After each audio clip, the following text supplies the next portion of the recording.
Okay, it's been one, two, wait, two. Okay, let me count again. Let me count again. One, two. Okay, maybe it's been 3 years since my last upload on YouTube. Listen, life finds a way, and I found my way back to YouTube, baby. So, yay! It may be my last video for a while or ever. So enjoy while you can. I guess. So for those who don't know who I am, I'm Avarice Games. I used to make Pokemon videos and Destiny videos. I may switch back to just doing Destiny. There's only so much you can do with Pokemon nowadays. Like, at this point, it's kind of boring, in my opinion. But I stopped playing because a lot of stuff happened in my personal life, and I had no time to make. And I edit my videos myself, and I make my own thumbnails, so I didn't have time to do that. And it takes, for those montages, those take like hours to make and hours to record because I'm not that good at PvP. So getting good clips, well, those looking at them now, they're not really good clips. It takes a while to get that. So yeah, title of the video: how not to solo Grass of Avarice. So I technically soloed it on Light GG.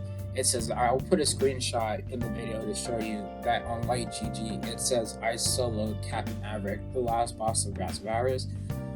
But I didn't know at the time that you can go back to a checkpoint on your solo run and get the solo triumph. But yeah, I technically soloed it. It took me about 4 or 5 hours to do. I don't have the time to just go through it again. I know if I did it, it'd probably take like 2 hours to finish this and get it done.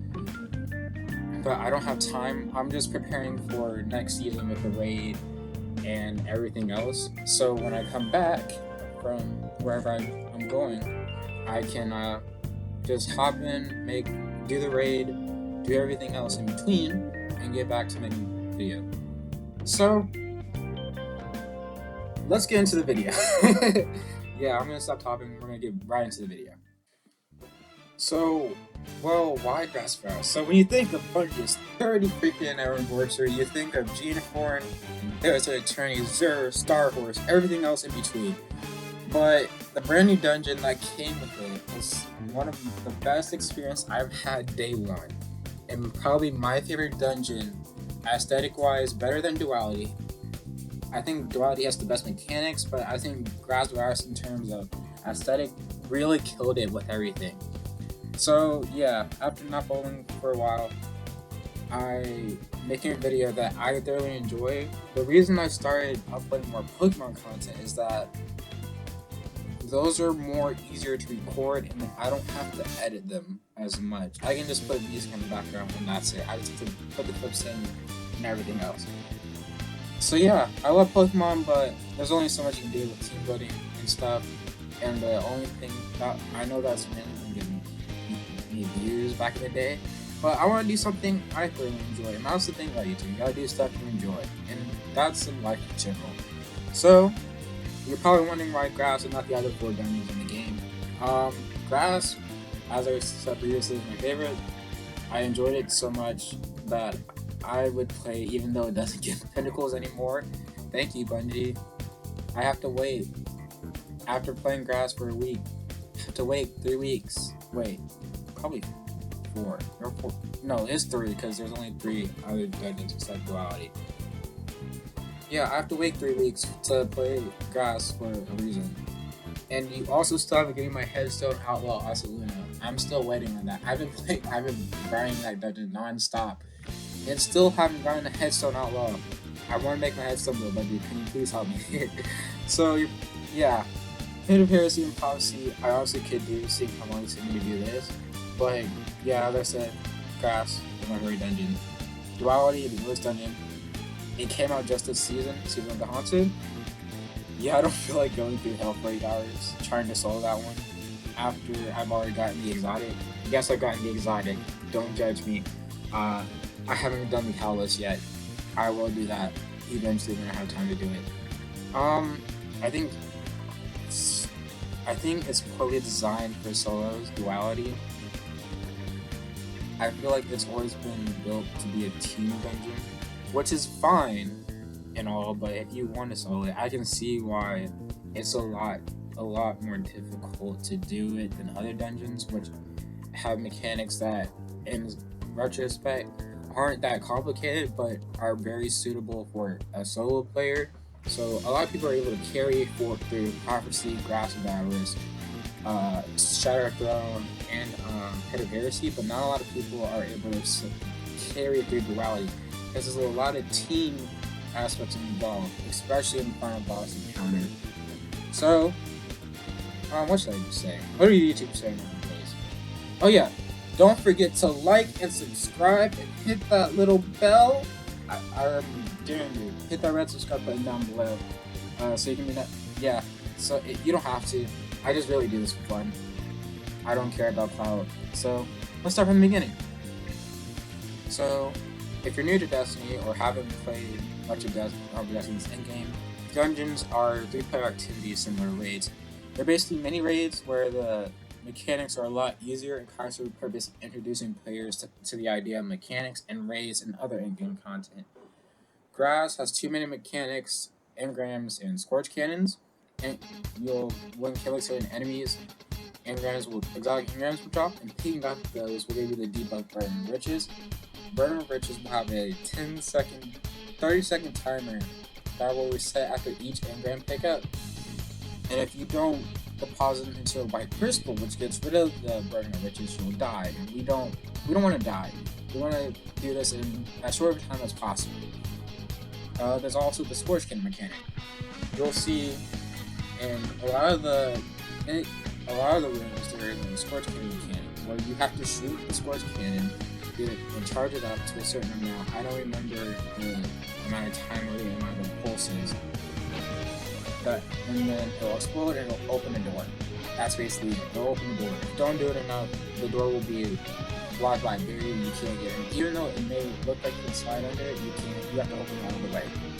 So, I started my journey with my E-Reg half-truths, being the god speedrunner I am. I completely failed the Warlock test. You can tell it's been a while since I've done this. I played Destiny because I didn't know E-Reg had gotten nerfed. So I'm confused, like, like, why is E-Reg not going as far as it used to? Yeah, and I hit a wall. Oh, this is gonna be really bad. Yeah, it wasn't that bad, but I fall a lot. I will tell you that. Spoiler, I do fall a lot. So, see this white crystal here? Remember it because it's gonna screw me over in the final encounter. Especially after my first run, because I'm very dumb and don't remember that you have to. It doesn't increment and doesn't do it all at once when you're depositing into the white crystal. So after collecting those engrams, we enter the dungeon. I have no patience, so we're using the best super in the game, Dawnblade, and Fire. Whereas, hey, Bungie, please buff Dawnblade. It's kind of piss poor in PvE. I like it in PvP, but it's kind of piss poor in PvE, and we don't have an exotic really that helps. Down chorus doesn't count. It doesn't really help. We need a buff. If they fix it so that Dawn Chorus does a considerable amount more damage, because back in the day, you could actually use Dawn Chorus and it'll do similar damage, more damage than Celestial Knight fucking Golden Gun. So we're just gonna skip past all of this. So you'll see the recurring theme. I'll just use Dawnblade to skip past all that stuff. So we enter the next room where you have to jump over the spikes. Yeah, you get to the spike room. Jump on the console, open the door, exit, go into the other room, which will open that console, go into the other room, and in that other room, I have to fall down, open the console, activate the console, and get back to the other side. I definitely did not fall on the easiest jump in the world.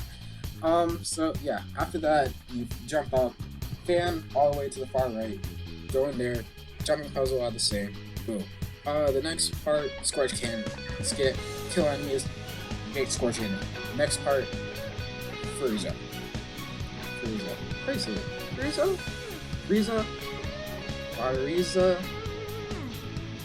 Um, Ogre encounter. We're just gonna call him Frieza, because I like Dragon Ball. Frieza is the first boss we encounter. He's the Squirting Fin and Ingram enemy we see in the opening of the dungeon. Typically, Dungeons Raid's opening introduces you to both mechanics. It's been that way for years now. I don't see it changing. Yeah. Alright, so there's 2 rooms left and right of the boss room where when Hive are killed, they drop engrams that I need to go back to the crystal in the front of the room. The problem is, I'm 1 player, and I'm doing this solo. When you kill enemies, there are a max of 15, and you need 30 engrams to get to the damage phase. Well, if you didn't know, picking up 10 engrams requires all your abilities. My plan is basically, screw 15 engrams, because it's not going to do anything except probably get me killed.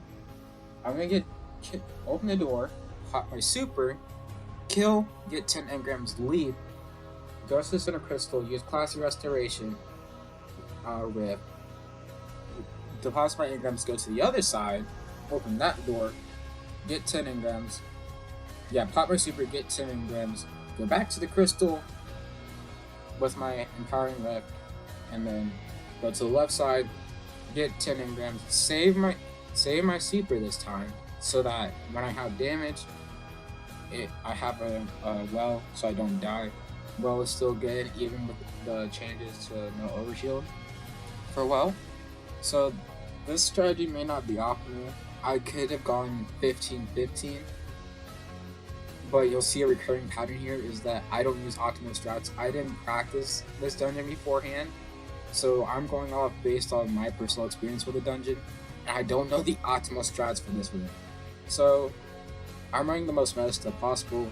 If you see an across this video on Star Class, that's basically what I'm using. Storm Chaser, as good as it is, not good for solos when running this build. I eventually changed that to Corrective Measure. My favorite, I love Corrective Measure so much. I cannot praise this gun enough. Machine guns are so good now. And Corrective Measure is probably one of the best machine guns you can get. So if you haven't done Balls of Class and gotten a high impact rewind rounds Corrective Measure, go do it, because machine guns are probably one of the best weapons in the game for both ad clear and boss damage, in my opinion, because you can combine it with so much, and you have so much ammo there compared to other weapons that it doesn't take the place of swords, but they fill the same role as swords. They can do boss damage, and they can also do ad clear. Yeah. So you'll see throughout the entire dungeon, I'm running tier 10 resilience. I'm not trying to die. I'm using elemental wells for healing and damage resistance. So yeah, my first attempt went pretty well. I got the boss down to half before I did the dumbest thing ever. I threw a fusion grenade out of night. I saw it stick, but my idiot ass thought it would be a good idea to dash towards the enemy, and I killed myself with a double explosion. Yeah, that's gonna happen once or twice. I think once or twice in this video. If not, I'll put a counter down the bottom.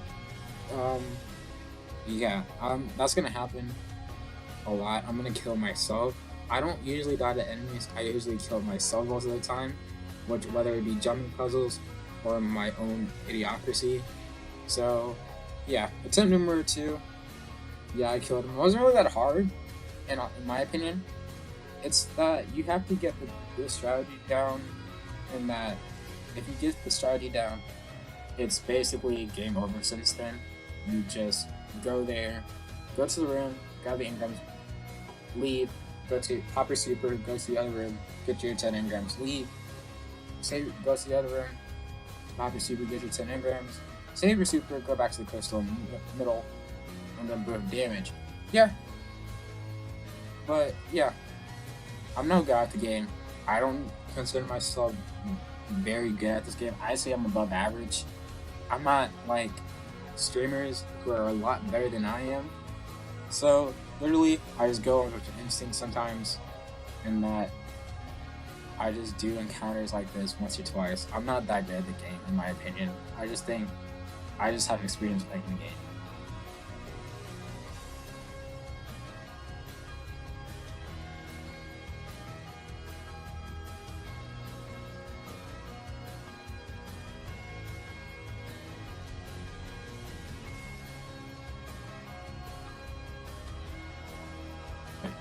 Next, we have the Spiral Bomb Defusal encounter.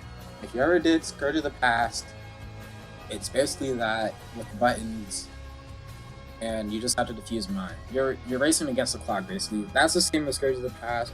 We have to race against the clock. It's a burning server, big server. If you haven't played Scourge of the Past, go watch a video. It's one of the best raids ever. But this is basically that on crack, but with mines. There are buttons that add to your time similar to Scourge of the Past.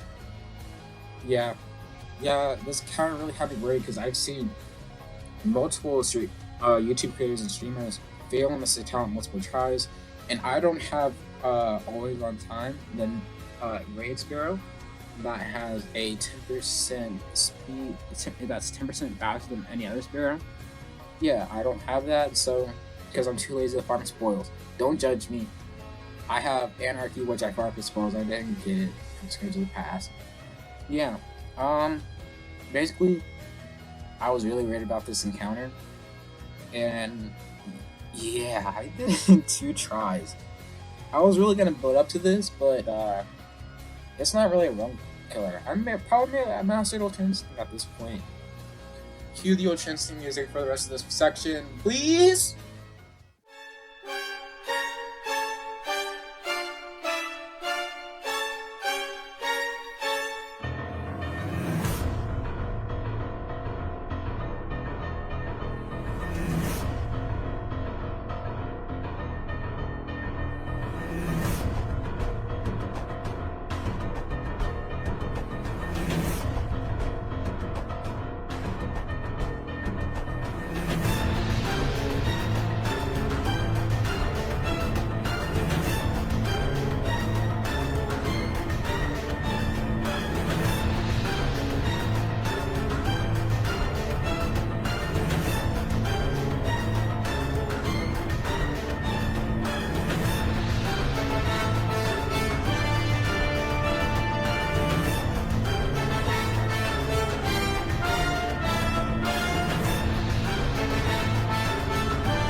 Next is the cannon. So, fuck this encounter. Literally the most boring encounter of this entire dungeon. After doing it so many freaking times, TLDR, kill Surtur on islands, shoot the big thing in the center to lower the shield. That's basically it. There's nothing special about this encounter.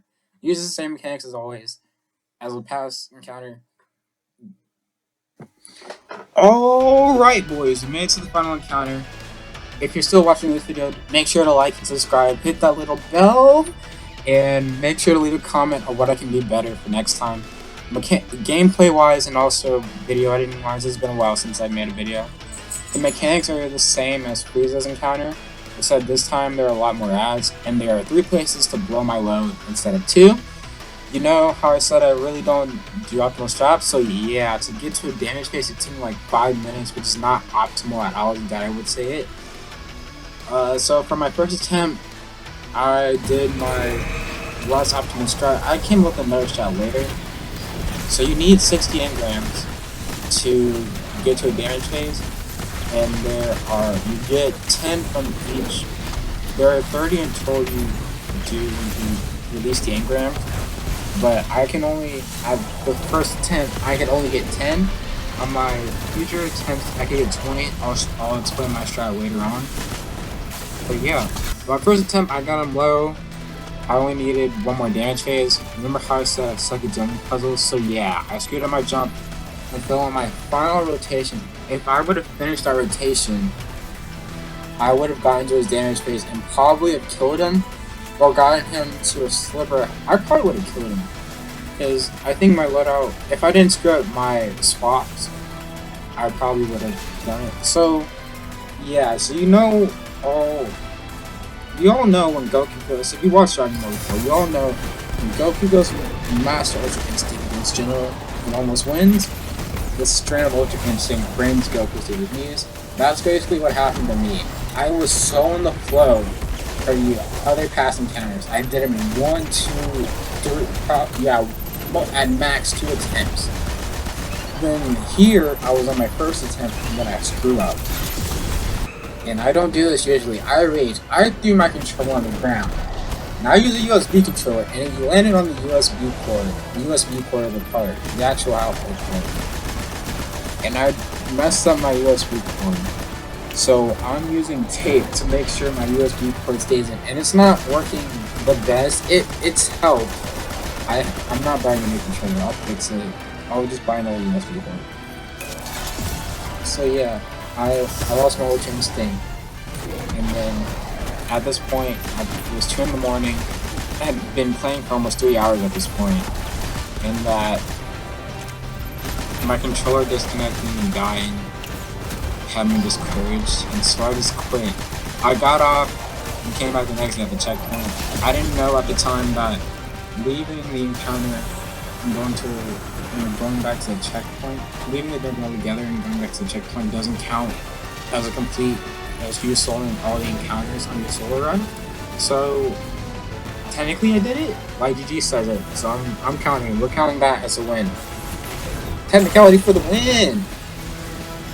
There is a happy story to this story, so I'm gonna put this on the power music. Just skip to the damage phase. You guys don't need to see me playing ads for 20 minutes. Well, an hour. Well, 30 minutes. I think it was 30 minutes. It was 30 minutes. Yeah. This is my dungeon experience.